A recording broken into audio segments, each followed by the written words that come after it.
Greetings and welcome to today's webinar. This is our first webinar for 2026. It's the 5th of February and here we are again broadcasting live from the Netherlands. And today's webinar is a really exciting one on FSSC 24000, you've seen the title. And today we have in the studio, first of all, we have Elsabe Mattea, Technical Director at FSSC. Welcome, Elsabe. Thanks, Colin. Great to see you in the studio, all sitting comfortably. Yeah, wonderful. We've had some nice introduction music while I've been waiting, Vivaldi playing, so that's relaxed to see you in the studio. And I'm really pleased also that Ross Nova, CEO and President of ABSCA, is joining us all the way from Maine in the USA. Welcome, Ross. Thank you for joining us today. Thank you, Colin. Hi, Elsabe. How's everyone doing? Really good, and we're really pleased to see you. And thank you so much for coming to your first FSSC webinar today, Ross. And we'll be coming back to you in. Thank you. We'll be coming back to you in a moment to do some speaking.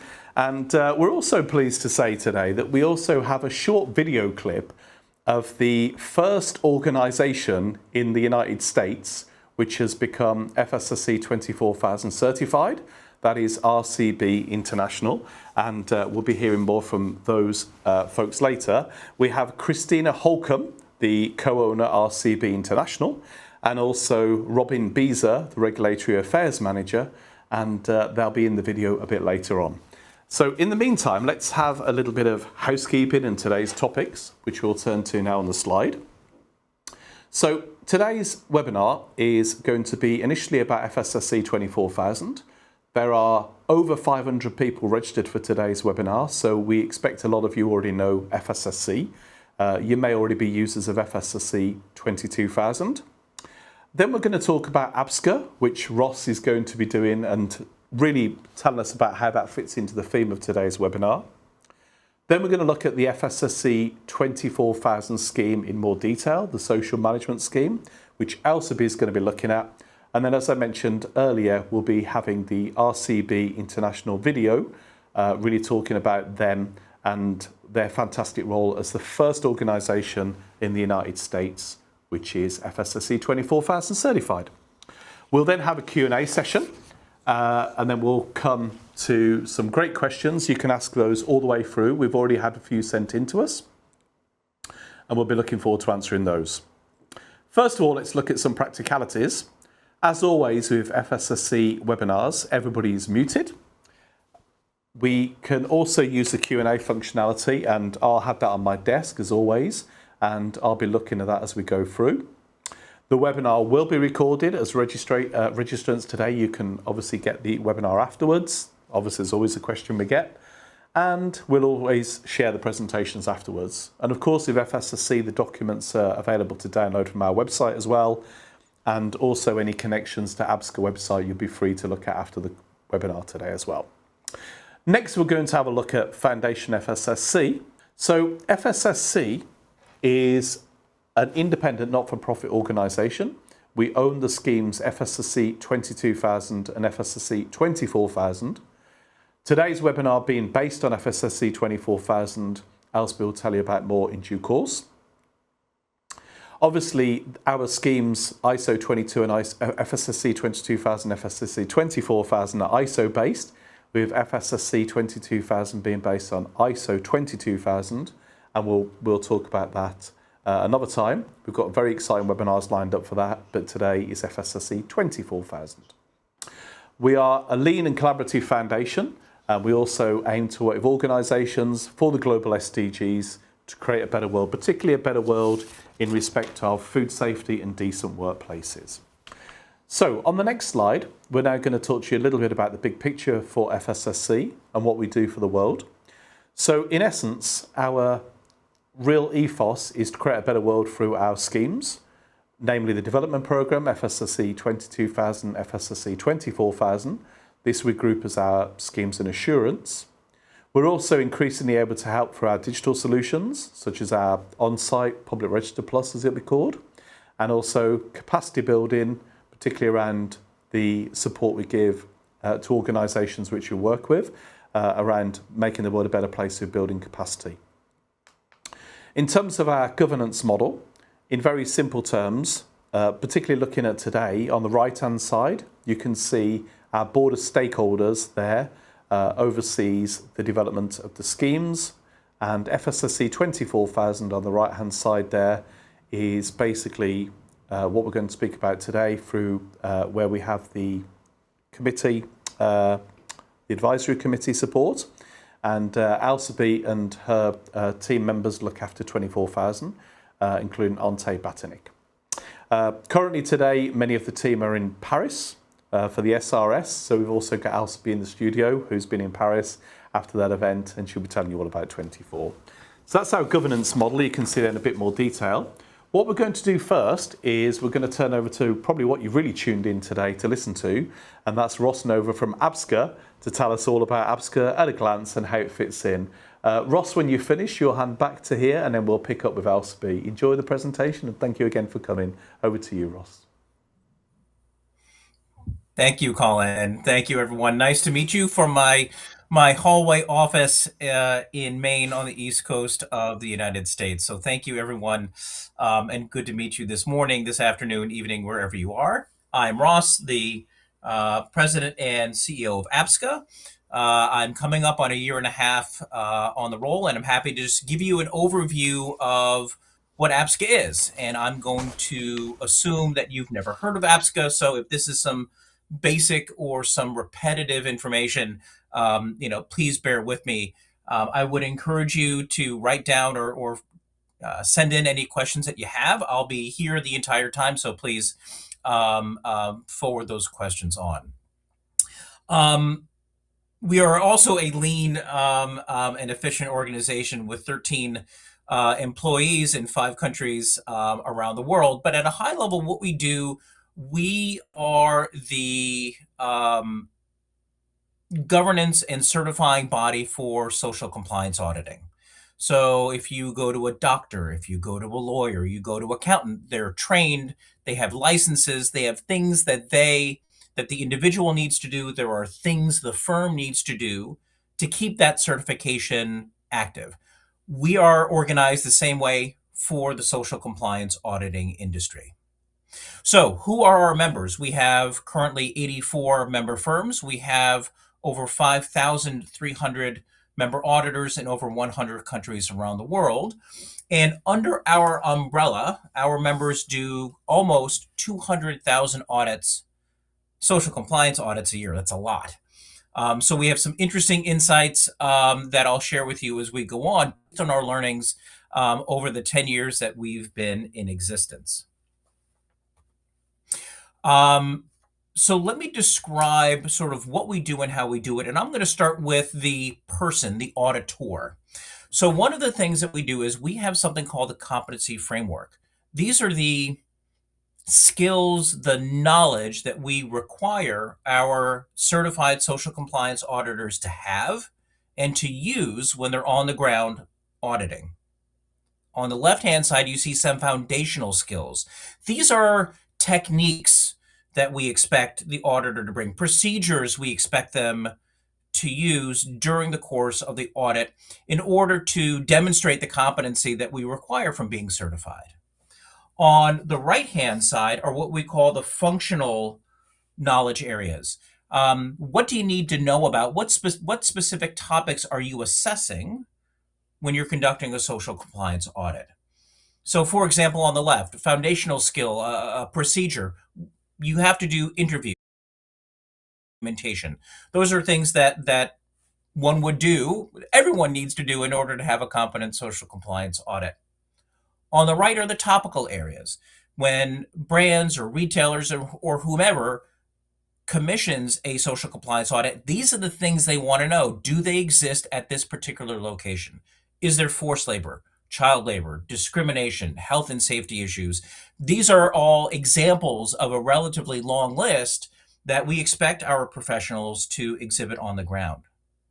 One of the things we also require in order to be an ABSCA member firm is you need to do a competent audit. In other words, it's not every audit that's done has a scheme. FSSC 24,000 is one scheme that ABSCA considers to be competent. I don't want to go into what competency means, except to say it requires certain processes and procedures. It has to be at least 1 day long. It needs to be led and supervised by a certified social compliance auditor.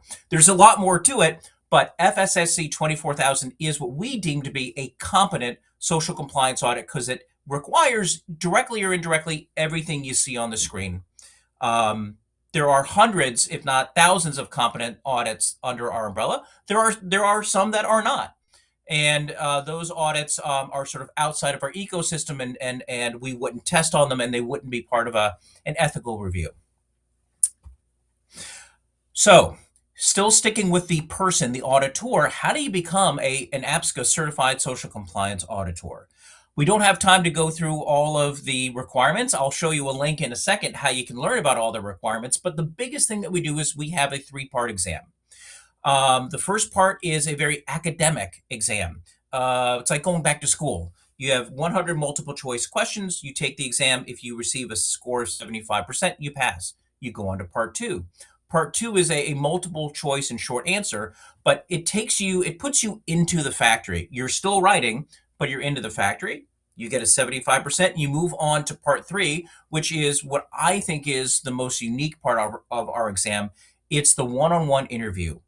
It's you as a examinee practicing auditing a worker, a member of management. You literally pretend like you're in the factory and you conduct an audit like an interview like you normally would. And then if you pass that, you get your certified social compliance auditor certification. So that's the 3-part exam that we have.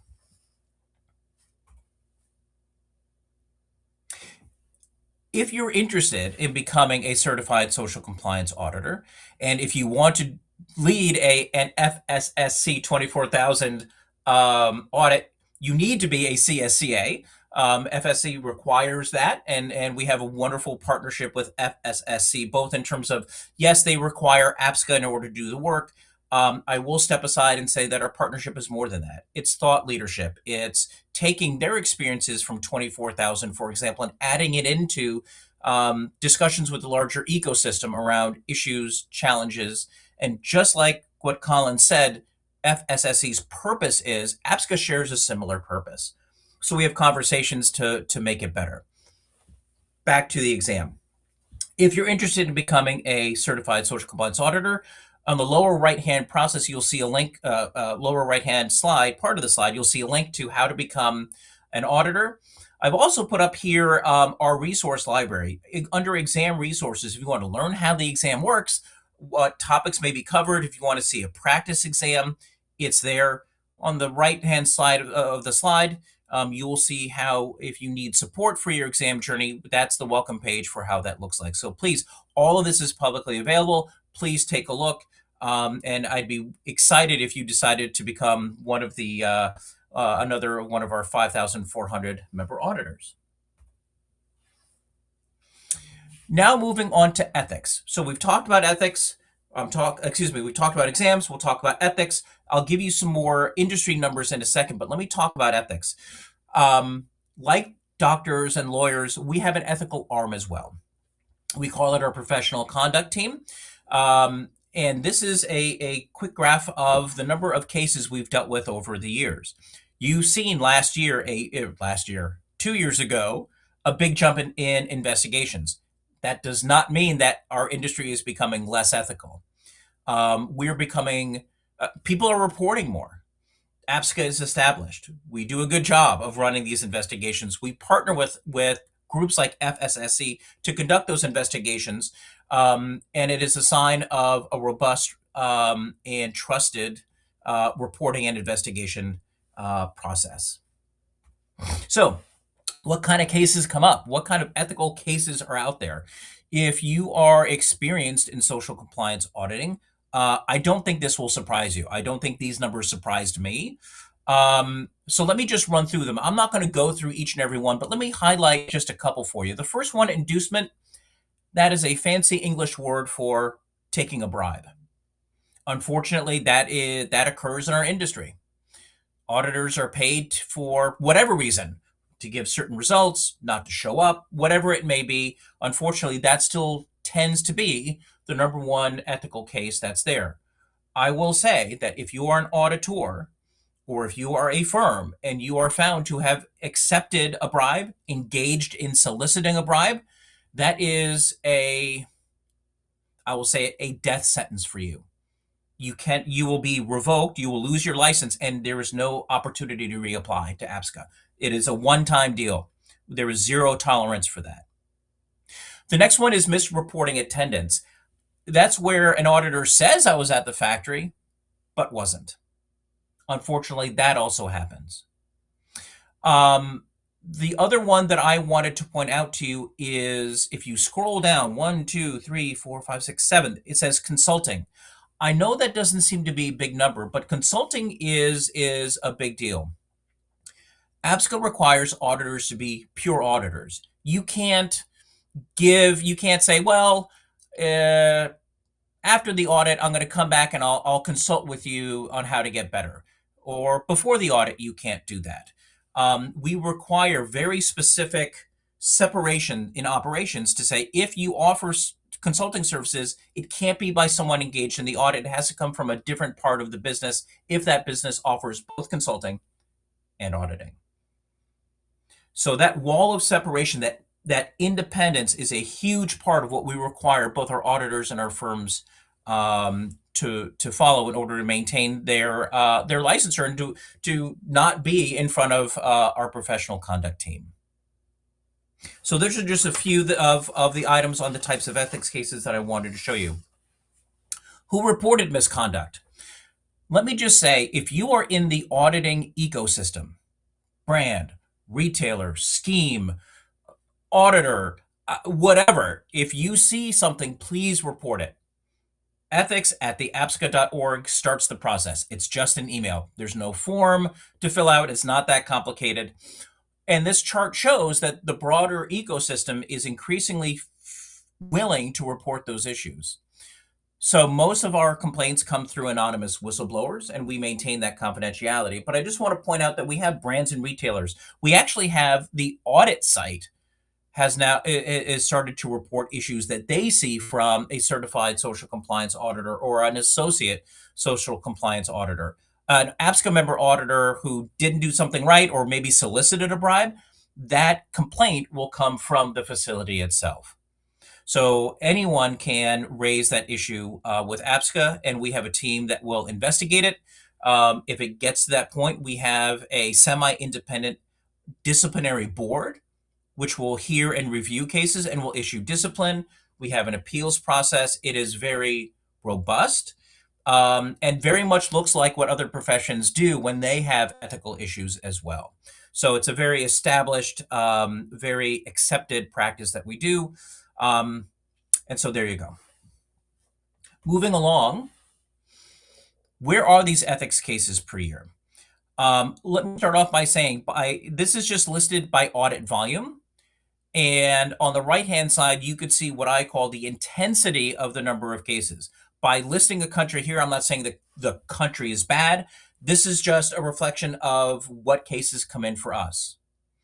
A couple of things that I want to highlight here for you from a trend perspective. This is a very snapshot view. From a trend perspective, we see cases, I would say India and Pakistan are probably the two countries that we focus on most and that we give the most advice on to our members in terms of what to expect in terms of common ethics issues that may come up. One of the things that we're proud of at APSCA is not just handling cases based on things that happened in the past. We try to turn cases into lessons learned. What's coming down the pike? What are the issues that you can anticipate?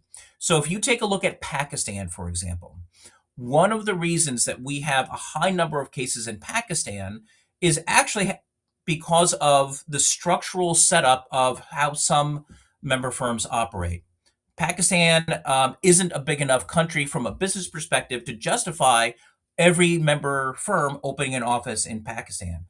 In the past, what they had done is they had hired some local people to be as a subcontractor to run their operations. And the oversight just got a little bit too thin. It got too separated.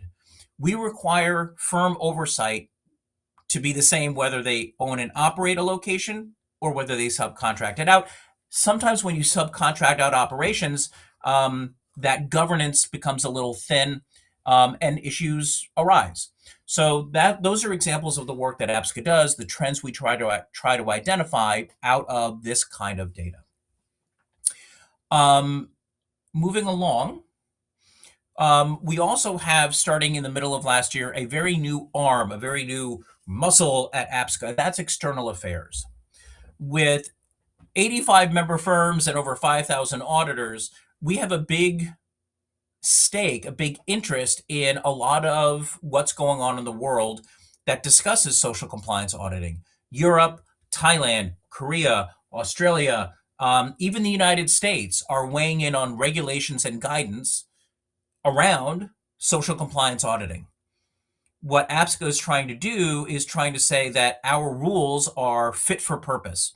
Rather than each country creating its own regulatory scheme, if we can create a universally accepted regulatory scheme for our industry, you get better compliance, better consistency, and a more effective process. So we engage with these regulators and legislators, thought leaders, NGOs, unions, whatever it may be, to try to align on what social compliance auditing is, what it is not, and how it fits into larger due diligence efforts that corporations are increasingly required to do. So we have an entire arm of our company that does that now. In fact, I will be in Paris next week at the OECD Garment and Footwear meeting as an example of opportunities we engage in to try to bring together groups that are impacted by social compliance auditing, so that we're the reference point, the common connector for competent social compliance auditing, regardless of what country you're in, regardless of what industry you're auditing. APSCA goes across all industries, all countries. Finally, let me just show you a little bit of where social compliance auditing is heading. This is a very interesting political time. I'm in the United States. Believe me, I understand how interesting things can be. Despite people saying we're going to pull back from doing good, our data shows the opposite. Last year, we had an 8% increase year over year in the number of audits that were done under the APSCA umbrella. That shows that regardless of what's happening politically and with governments, brands and retailers that commission these audits want more information, whether it's because regulations are coming online or because there's a need because intergovernmental organizations are shrinking.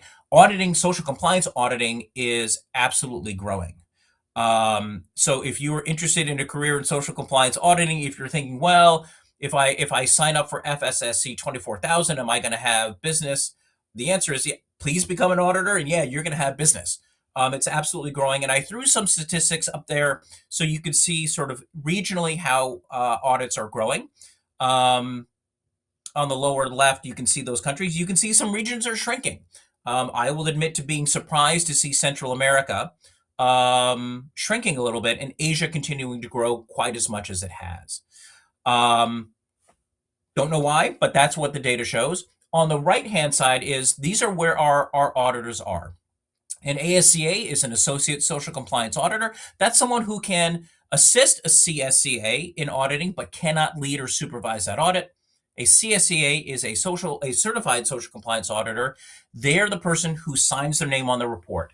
They lead and supervise the audit, and that is the one who, again, signs the report. And you can see, our top 12, 15 countries by number of auditors.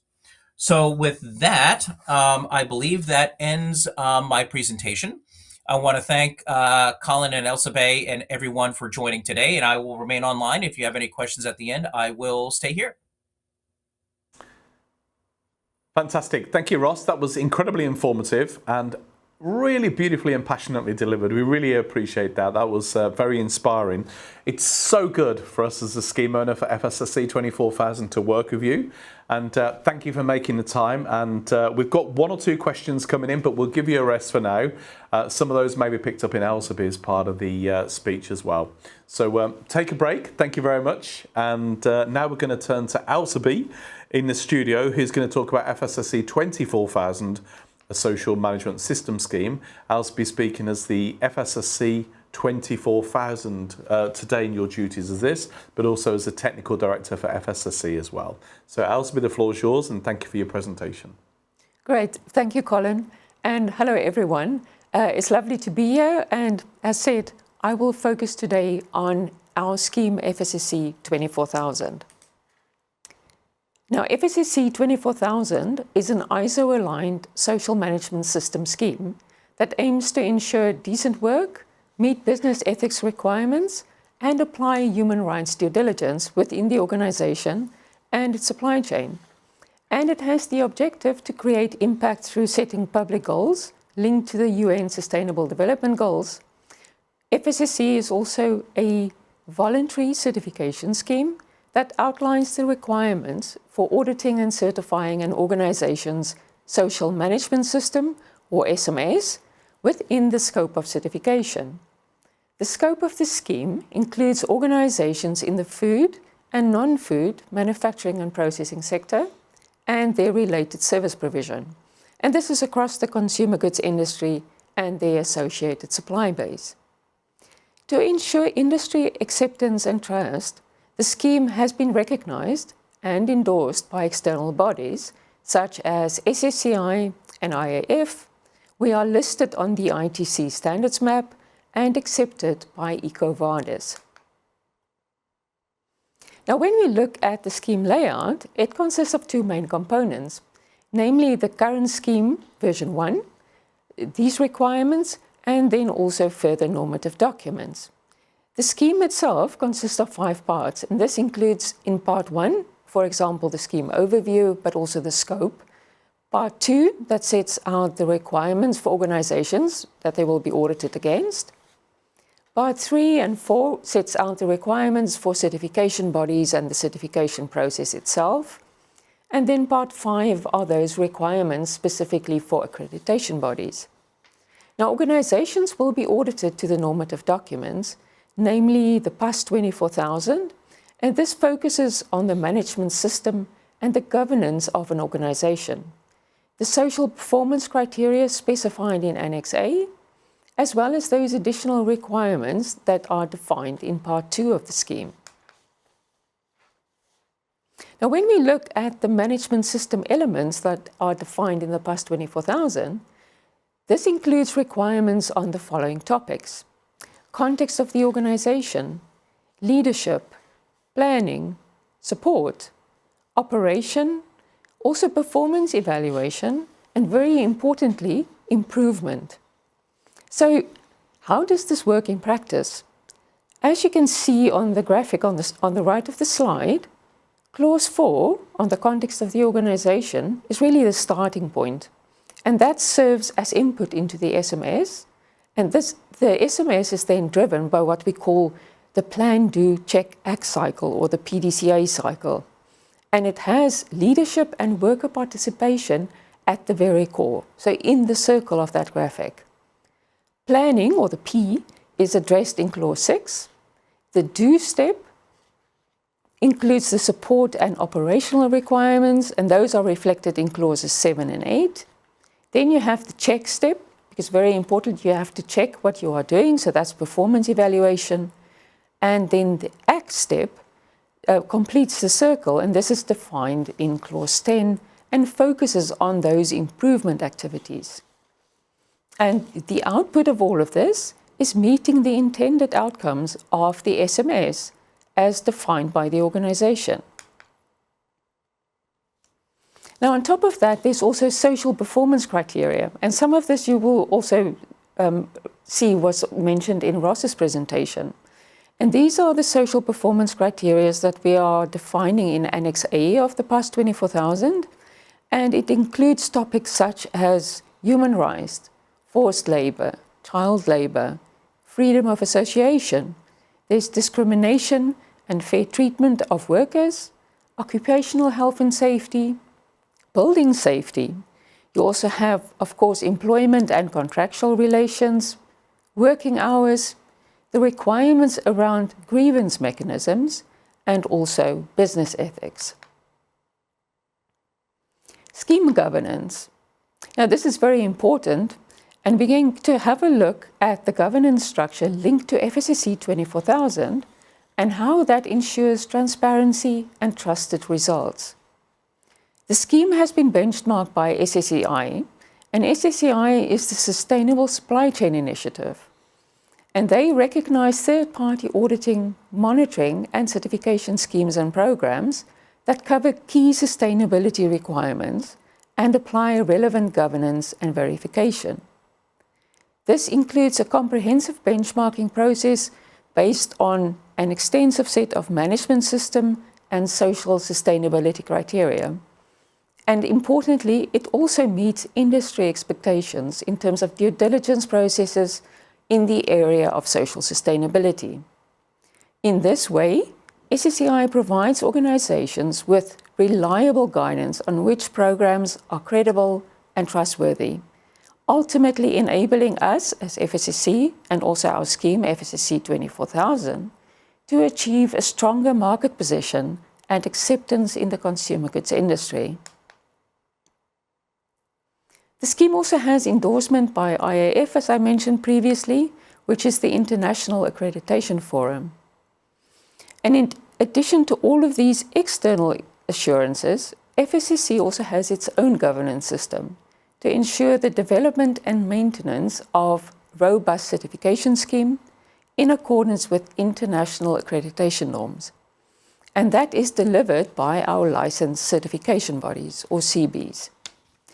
Part of the scheme requirements is that the CBs have to be accredited to a management system standard, and this provides an additional layer of oversight and trust in the system.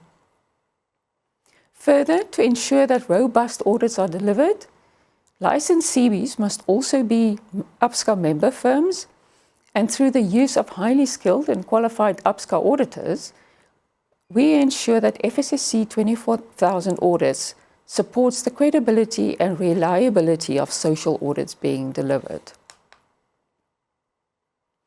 And as mentioned on the previous slide, FSSC also has its own integrity program that provides oversight and monitors the performance of our CBs to ensure that the scheme requirements are implemented and applied correctly. But apart from performance monitoring, we also provide support to CBs through our unique onboarding program. And this program is aimed to help our CBs. It includes training, mentoring, and monitoring so that CBs understand what it is that we require of them, and we set them up for success. Now, in the next part of my presentation, I will focus on certification, ISO management principles, and business practices. Certification, ISO management principles, and business practices. The combination of these forms the basis of a dynamic, symbiotic relationship that really helps businesses to strengthen human rights due diligence, to reduce social risks, and to embed fair working conditions into everyday operations through a structured and continuously improving social management system. And ultimately, all of this adds up in providing credibility for organizations and also the trustworthy element to the industry. Next, let's have a look at why ISO management systems work and have proven to be so successful on a global scale. ISO management systems have three main approaches that results in success and widespread adoption, namely the PDCA approach, or the Plan, Do, Check, Act, the risk-based approach, and its harmonized structure. And the harmonized structure allows for the integration with other ISO management system standards. The ISO PDCA approach establishes a structured management system for achieving defined objectives linked to the social sustainability and responsibility. By integrating social sustainability into everyday operations, it ensures that the topic is regularly reviewed, it's measured and acted upon, ultimately becoming part of the organization's culture.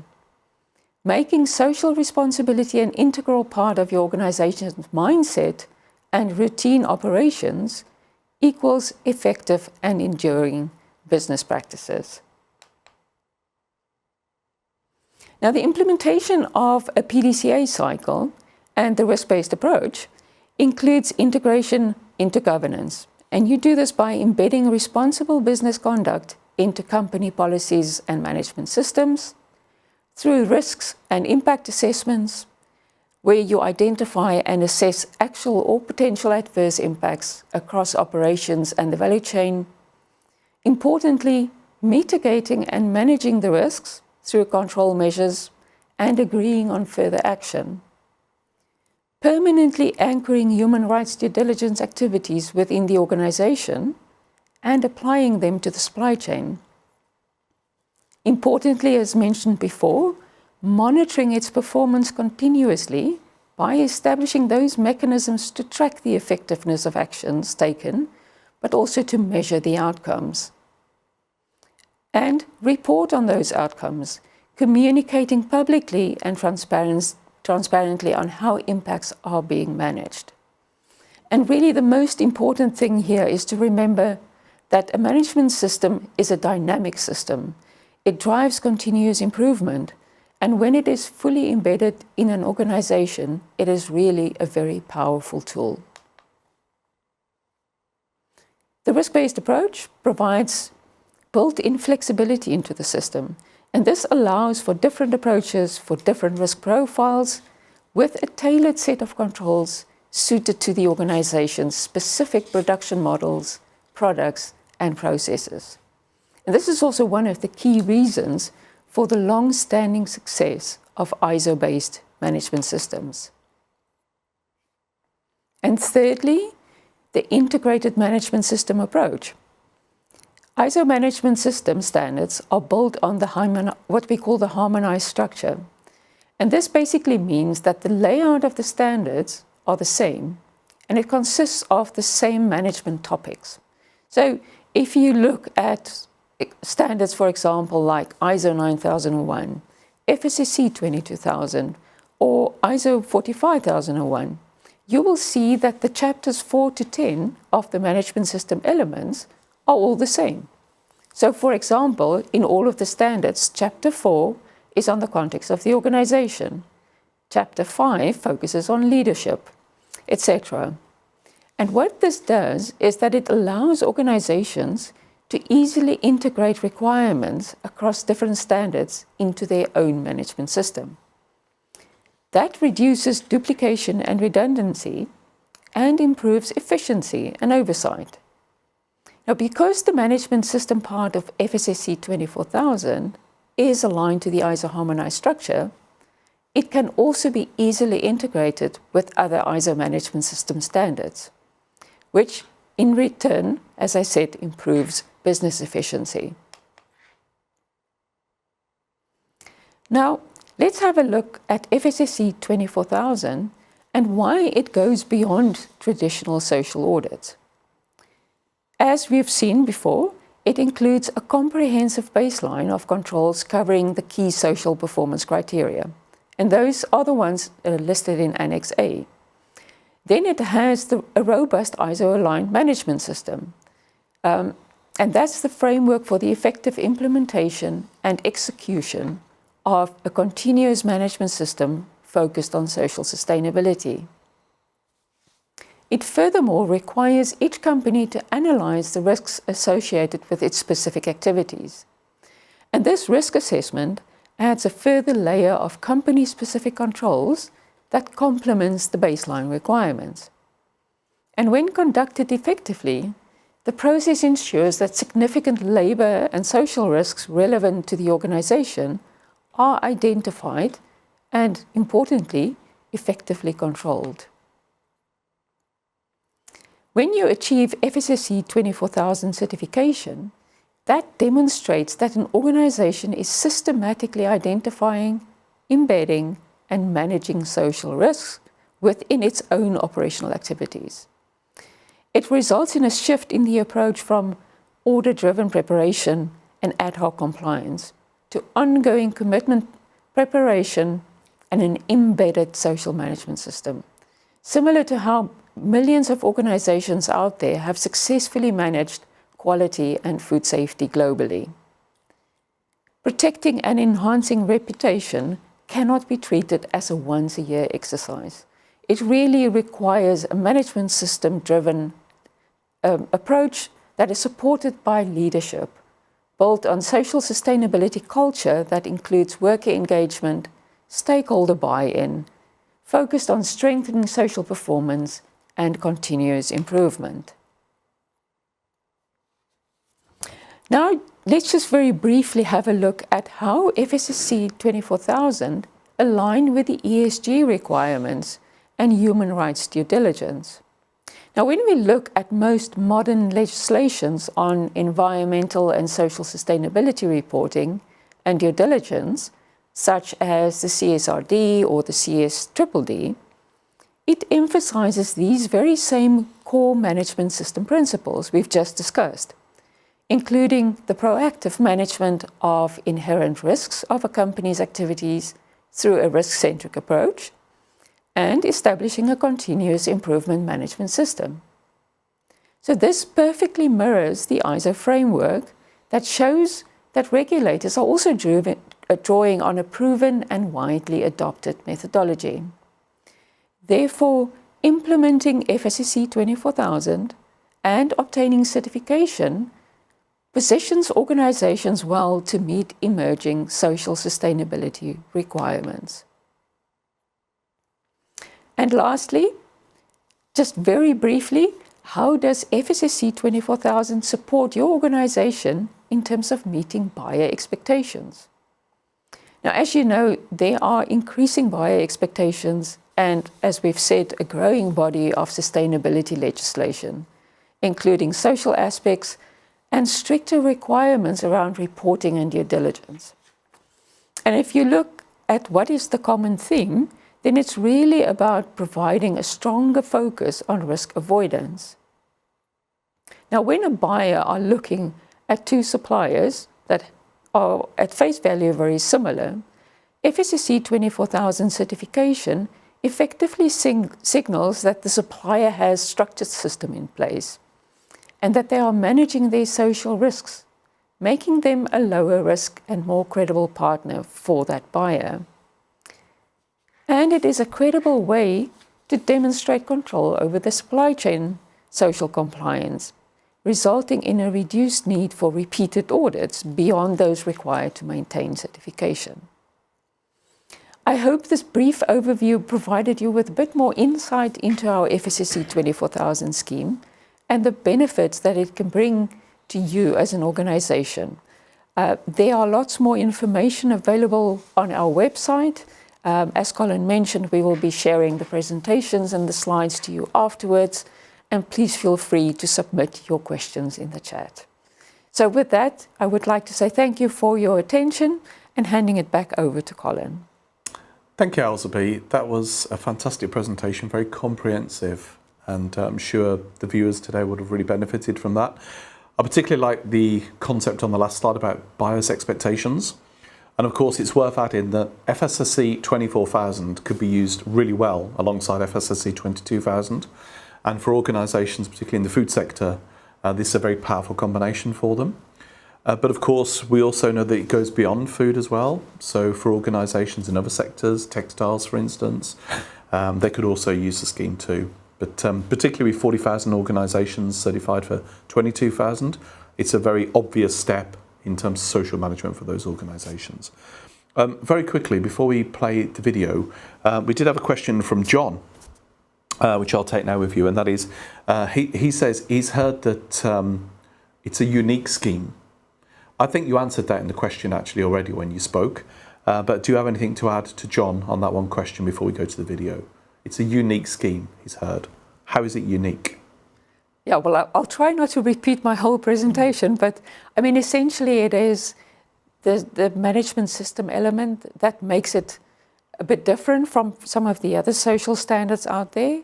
And then on top of that, it has the third-party accredited certification. So you have that extra layer of governance and assurance.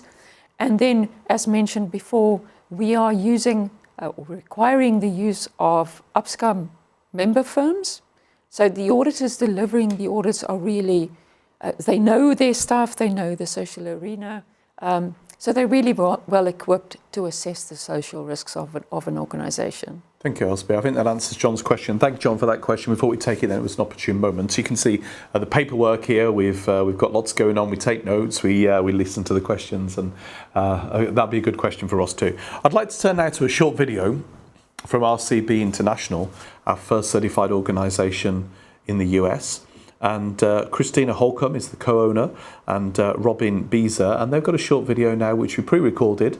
Enjoy this, and the studio play this now. Thank you. Hello, everyone. It's a pleasure to be here today. Thank you to all the listeners who are coming and listening today. I appreciate it. My name is Kristen Holcomb. I am one of the co-owners of RCB International Limited. Today, I'm here to introduce you to RCB and what our company does. RCB International Limited is a wholesale supplier of globally sourced essential oils with emphasis on North American mint oils. The wholesale essential oils we supply mainly are utilized in the flavor and fragrance market. Our company was founded in 1992 by my father, Mr. John G. Wendell, who serves as our senior advisor. RCB is co-owned by my brother, Dana Wendell, who is our president and general manager, and myself. Besides the three of us, we have 9 amazing team members who work together to help supply mint oil to the global market that are in part responsible for products that you likely use every single day. Speaking of these products, you may be wondering what those might be. Think of all things minty. Roughly 40 to 45% of mint oil produced is used in oral care products, such as toothpaste, mouthwash, etc. Another 40% is used in confectionery products, things like hard candies, chewing gum, breath mints, chocolates, syrups, ice cream, and baked goods. Lastly, 15 to 20% is used for other markets such as pharmaceutical, personal care products, and aromatherapy. Some fun facts for you. 1 drum of mint oil, which is 400 pounds or 180 kilos, and is a standard packing size for wholesale, will flavor approximately 4.2 million sticks of chewing gum. That same amount, 400 pounds, can flavor about 300,000 tubes of toothpaste. As a reference point, RCB's annual sales of mint oil is approximately 1.8 million pounds. That is a lot of toothpaste. Now you know what it is that we do. You also need to know what our company stands for. We hold ourselves accountable to meet the highest standards for every aspect of business. One of those aspects is staying current, or in this case, even ahead of expectations, in maintaining our management systems. Our ethics and social compliance goals as a company very much align with the FSSC 24,000 schemes.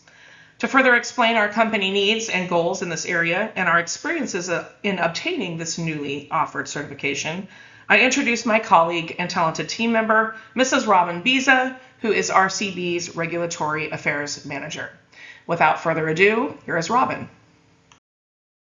Thank you, Kristen. Hello, my name is Robin Beezer, and I'm the Regulatory Affairs Manager here at RCB International. We are so thrilled to announce that we are the first company in the U.S. to receive FSSC 24,000 certification. Today, we'd like to share a little bit of our journey with you in receiving this certification. We have been a part of SMETA 4-pillar audits for over a decade, which is a customer requirement and continues to be. However, we wanted to do more. We wanted to be held to an even higher standard. So we sought out 24,000 and received the certification. We currently have a very mature quality management system in place, and our next natural step was to include new policies with human rights, forced labor, all of those things, and new risk assessments. Our road to FSSC 24,000 certification involved 7 steps. Number 1 being planning. Our planning process included cost comparisons with other schemes. We currently disclose with Carbon Disclosure Project, CDP, and EcoVadis as well. As we navigate the evolving landscape of regulations and customer requirements, we found ourselves wanting to achieve more regarding social compliance.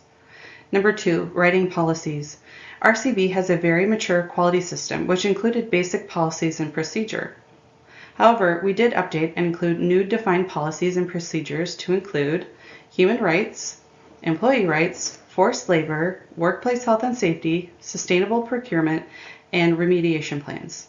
Additionally, we included updated supplier expectations and evaluations in our supplier verification program. Our policies also included new targets and KPIs for environmental goals and objectives. Our carbon footprint continues to be a priority. We also, number 3, performed many risk assessments. And number 4, we checked with our customer requirements. RCB is constantly evaluating social compliance and regulatory compliance with our customer base. We want to be anticipating needs, not just complying. And number 5, checking regulations. In the ever-changing world of regulatory, we consistently are updating and changing our systems to include social compliance to state, national, and international standards. Implementation. Our strategy for implementation was to simply include our entire staff, top to bottom. RCB has successfully created a culture of continuous improvement. During our process of certification for FSSC 24000, we did have an employee create a battery recycling program. We all participated, from shipping to production to sales to ownership. We all had a part in it. And finally, certification was received. We continue to approach social sustainability for our business as a priority. I wanted to include our timeline here. We started this process in 2024. It was planning, cost comparisons, contacting our certification body, and in February of 2025, we started the pre-audit and then continued 3 more audits after that when our certification was received in October of 2025. To be fully transparent, as with any new process or change, we did encounter some challenges. Our biggest challenge at the time of authorship was the lack of adequate training materials for the scheme. We hope as FSSC 24000 becomes more sought out, the training materials will be more available to anyone starting this process. Our goals for the coming season are additional training and improved stakeholder contribution. We are currently in the process of addressing the issues of social compliance with our customers. We would like to see 24000 be adopted as an industry standard. The future of sustainability for any business continues to be in the forefront of all of our minds. Our commitment to excellence is what drives our industry forward, and others to do more for both our employees, our stakeholders, business culture, and social sustainability as a whole. We look forward to presenting this opportunity for certification with our customers and stakeholders. Finally, we wanted to say a special thank you to FSSC for allowing us to be a part of this webinar. RCB International is thrilled to be sharing our hard work with you. If you would like to contact us, please find our information on this slide. Thank you so much. That was excellent. We thank Christine and Robin there from RCB. I was thinking about the Minty. That was a great way of putting it, actually, wasn't it? We were having a smile about that in the studio. This idea of everything Minty. And but that was great there from Christine and Robin at RCB, which is our first certified organisation in the US last year, based in Oregon. So thank you for adopting. And there's some good feedback there, actually. And one of the items was about having materials. And of course, listeners today will be also welcome to go to the FSSC 24000 website and see our range of guidance documents as well. And if there's more we can do to help, please let us know. But we think they're comprehensive, and we look forward to many more organisations in the US following the inspiration of RCB. We're now going to turn to some questions, actually, and we have a couple that arrived already, and we're going to kick off with those in the studio with Elspie. And Elspie, you and I spend a lot of time in the studio together, actually, don't we? So it's quite relaxed. And the first question is for you, Elspie, and that is from Satish, lead assessor. And Satish asked, though 24000 is about social compliance, is there any prerequisite requirements that one need to have in any food-related background? And that's really an obvious question there, background in perhaps 22, but if you could address that, that'd be helpful. Yeah, I think the connection there is probably clear, because I think we're well known for our FSSC 22000 scheme, which is food safety focused. But the answer for that is no, it's not required. It really depends on the scope of the audit. So if the scope is in a food safety manufacturer or in a food manufacturing company, then obviously you need to understand food safety legislation. You need to understand the industry. But likewise, if you go and do an FSSC 24000 audit in the textiles or apparel arena, then the food safety prerequisites, it's not relevant. So it really depends on the sector that you're auditing. Thank you. Good. And of course, Christine and Robin there, actually, what they were really expressing was make with care, was certify with trust, which is our slogan for this. So yeah, it's beyond food, but food is very important for those FSSC 22000 organisations as well. Let me ask another question for you, and this is from Umi, and it's how does the FSSC 24 lead auditor exam process work? I think that'll be okay for you, but we could also turn to Ross as well for an answer on that one. So, but I think if you can lead that one, that'd be a great start. Yeah, I'll start with a bit, because I think there's two questions in there. There's the auditor qualification process for us, and as I mentioned before, we require the auditors to be UPSCA qualified in good standing status. We require them to be a CSCA to lead the audit, and an ASCA can be an audit team member. But on top of that UPSCA actual qualification, we also require the auditors to take an FSSC 24000 course. There's an exam linked to that, but there's also likewise an exam linked to the UPSCA requirements. Yeah. So I think it's a little bit of both. There's UPSCA to start with, then it's built on top of that with the FSSC required course, as well as a lead auditor in a management systems, because as I've explained, management systems is a key concept in our scheme, so it's also important for auditors to understand that. And that's one of the unique features we spoke about earlier, isn't it? So when the question there was talking about the exam, obviously it's specifically about 24, but the building blocks at ABSCA as well, which we're absolutely certain of. That's how we approach it, and adds credibility to the scheme as well. So thank you.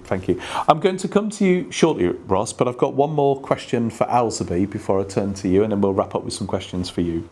And the question for you, Alsaby, there's always more questions, you know this, and we can answer, but I'm looking down the screen here, and there's no name for this person, more of a code, so I'll give you the question. Would you say that FSSC 24000 is a robust way of implementing HRDD? Yeah, I think the short answer is yes, because if you recall back when we were talking about legislation and human rights due diligence, most of these legislations require a risk-based approach. So they're required to risk assess your organization, to look at what are those social risks, to mitigate them, implement control measures, and then on top of that to look at ways of how you can have a sustainable system. So that's the continual improvement process. That's really embedded in FSSC 24000. So yes, it will provide you with the structure, a good structure, in terms of obtaining, meeting those requirements that is being set out by HRDD. And again, it goes back to that structured approach, doesn't it, basically? Yep. This is a rigorous approach. That's what we've had all the way through the webinar. I did have one more pop in there. I can't resist asking, because we often get this question. It's about ISO 26000. And Tatiana asks, can I consider ISO 26000 as an application guide? Yes, it's actually a very good question, and it actually also answers the question. It's yes. ISO 26000 is a guidance. So it's not a certification standard, but it provides some very good basis for understanding the requirements. And yeah, so it's a good way for learning and applying the principles. Thank you, Alsaby. And of course, it's been around some time now, hasn't it? 2010, actually, ISO 26000 first came about after a very long multi-stakeholder process. So thank you for that, Alsaby. We're a little bit over time, but we're going to really indulge ourselves by asking Ross a few questions here before we start to wrap up. So, Ross, we're really inspired by your pitch, if you like, to recruit people into the sector. This is a great and worthy role that people can have. FSSC are very passionate about the scheme and working with yourselves. So a quick question for you would be this one. So can't a corporate human rights professional take up ABSCA training for their career development and capability enhancement? So we're looking here for people who are already active in human rights professions. But actually, what I suppose the question really is, what can ABSCA do to support individuals like that want to come and have roles in our sector as auditors, essentially? I think that's what the questioner there, Anu, was looking for. Are you able to answer that one for us from a live question stream? I can, and that is a good question. The training available for ABSCA member auditors is available for anybody. If you go to the ABSCA website, you will see over 400 hours of free and low-cost training that is a resource for our member auditors to take to maintain their annual certification. To maintain your certified social compliance audit standard, you need to take 32 hours of coursework per year. If you take training on FSSC, for example, that counts towards ABSCA. We recognize and count a lot of training out there. So there's very little extra work to maintain your ABSCA certification. If you are maintaining your skill set, you maintain your certification. If you're not an ABSCA CSCA, that training is available for you too. What we do is we recognize training. What recognized training means is, does the training address issues in our competency framework? And our competency framework looks a lot like what Elsabe just talked about FSSC requires, so you can see why we're friends. Does it address any of those topics? Does it do it in a quality fashion? And then we give it the number of credit hours. But please feel free. Anyone in the world can take a look and access that training at any time. Thank you, Ross. I think you've answered one of the next questions from Esteve, which was basically, what are you doing about it to increase the number of certified auditors? But let me ask the longer question from Esteve, which was, getting an ABSCA certification for a social auditor is quite hard. A lot of people fail to get certified. Obviously good, because it raises the quality of the auditors, it makes it robust and rigorous, but it's also bad, says the questioner, because basically it's hard to get it. You must have heard this one many, many times before. Could you answer Esteve's question? In other words, what can you do to help us and to help the industry to get more social auditors through ABSCA, basically? So, yes, I heard the exam is both too difficult, it's both too easy. I'll start with one statistic and then I'll give you some guidance. The statistic is, after 1 or 2 attempts at taking the Part 3 exam, 79% of auditors pass the test. So it is not overall globally a challenging test. At least the statistics show that. I know that for an individual, it may be challenging. We use a third-party system to administer the test.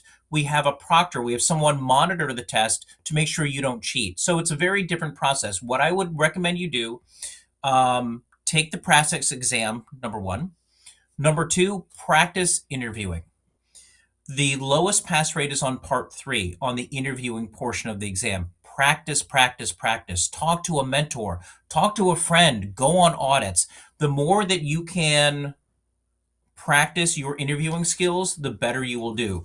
When we see people struggle, especially with Part 3, it's because they just haven't always prepared terribly well, and also prepared from a topical perspective. I cannot tell you what's going to be asked on the exam, but if brands and retailers want to know very serious issues like forced labor, child labor, discrimination, working hours, if those are the biggest risks, then conceivably those biggest risks are going to be topics that could show up more on the exam. So practice the skill, practice the procedure, make sure that you have substantive knowledge. And again, overall, the pass rate after 1 or 2 attempts at the exam is approaching 80%. So keep at it, and chances are with practice you'll have some success. Thank you, Ross. That was great. And the reality of it is this is a really serious piece of work that auditors are doing when they go into organisations. This really does make a positive impact in the world, and therefore we do need really highly skilled people, and I can understand why interviewing is such an important aspect of it, that you have to make people feel at ease, etc. as well. So thank you. I'm going to finish up with Elspie with one last question, actually, Elspie, which beautifully brings these two together today. And that is from Ara, which is, I'm a CSCA auditor. Do I need to complete FSSC 24,000 certification lead auditor training to be able to conduct the FSSC 24,000 audits? I have ISO 9001, 14 and 45 lead auditor and qualifications already. So proper management systems auditor already, but want to take this further. What can you say to that one, please, before we finish? Okay, yeah, and thanks. It is a good question to end off with. The answer is yes. You still need to take the FSSC 24,000 specific training, and this is so that you understand the requirements specifically in our scheme. So it's the first part is on the PAS 24,000. What exactly is the management system requirements there? What are the social performance criteria? But then also we have a part of the training that includes the protocol requirements, because you also need to understand how to write non-conformances, how to grade them, what's the closeout period. So there's more practical training that's required specifically on FSSC 24,000. But obviously the person is already, highly qualified, so it's not a big leap to actually complete that. Exactly. Now, I certainly worked their way around the question, didn't they? And of course, that's the point, isn't it? Organisations that have got 9, 14 and 45, they're looking for the social component. There's no better than FSSC 24,000. We've evidence today that it's really rigorously underpinned with ABSCA as well, and it's a great partnership, which is why it was really great to spend a few extra minutes going through these questions. How often do we get you both together like this to explore these questions with a great audience today? We're going to start to wrap up now, so I'd like to really wrap up by telling you a little bit about our market representatives as well in the field, and we'll share that slide with you now. We always end these webinars with these, so we've done the questions already, thank you. So now we go to the market representatives. So across the world, we have many people now growing in the organisation.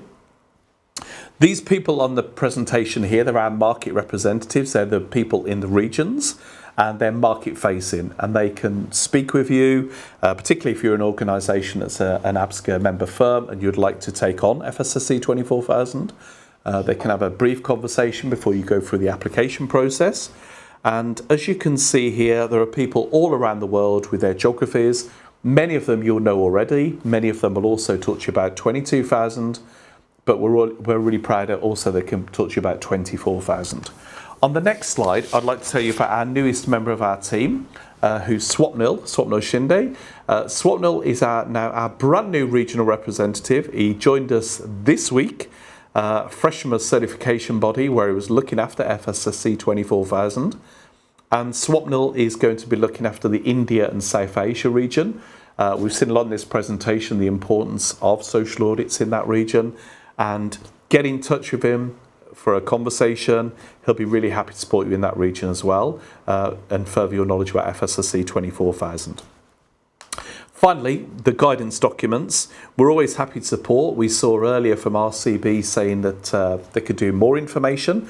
There's plenty on there, but of course also read these documents, download them from our website, and do feel free to get us in touch.